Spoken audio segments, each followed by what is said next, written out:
And Algiers' Anita McNaught joins us now live from Istanbul, where the Syrian National Coalition has been meeting in the last few days to discuss the next steps. Anita, where do these talks stand as far as the opposition is concerned? Will they be sending a delegation to Switzerland? Well, we don't know yet, but what I can tell you is where the delegation is at the moment, and the answer to that is Istanbul. Some of them, if not all of them, were supposed to get on a plane and fly to Switzerland this morning. They did not do that. And we don't know yet if they are going to do that. But we have a little more clarity about what they're asking, and we have a little more clarity about their process.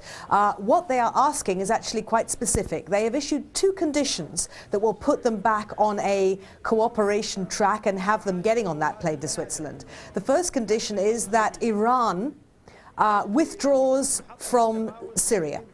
The second condition is that Iran publicly agrees to abide by the conditions of the Geneva.Our protocols. And it's an either-or. Iran can choose to do either one of those, and if it does, then the delegation of the Syrian coalition will be going to Geneva. So that's hanging in the air. This afternoon, we understand there is going to be another meeting of this political committee, and you need to understand something about the structure here. The group that made the decision as a response to Ban Ki-moon's letter, which dropped late in the evening, Turkey time, yesterday, is the political committee. That is a 19-member committee out of the 120 members of the Syrian coalition.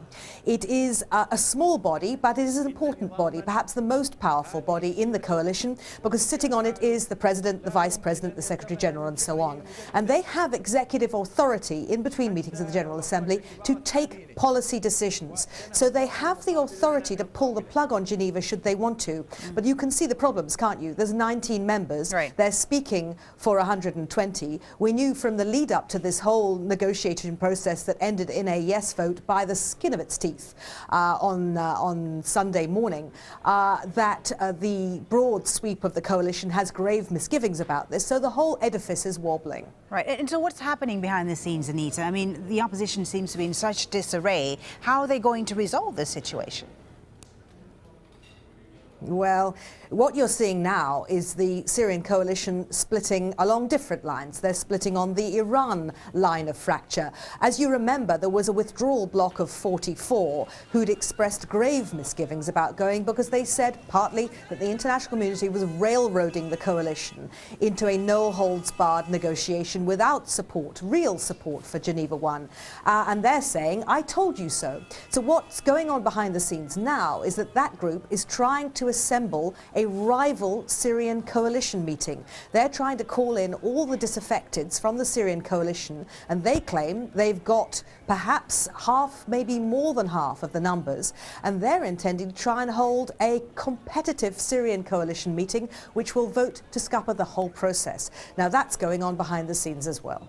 Certainly some very interesting developments happening in the last few hours. Thank you very much, Anita. That's Algiers' Anita McNaught reporting there live from Istanbul.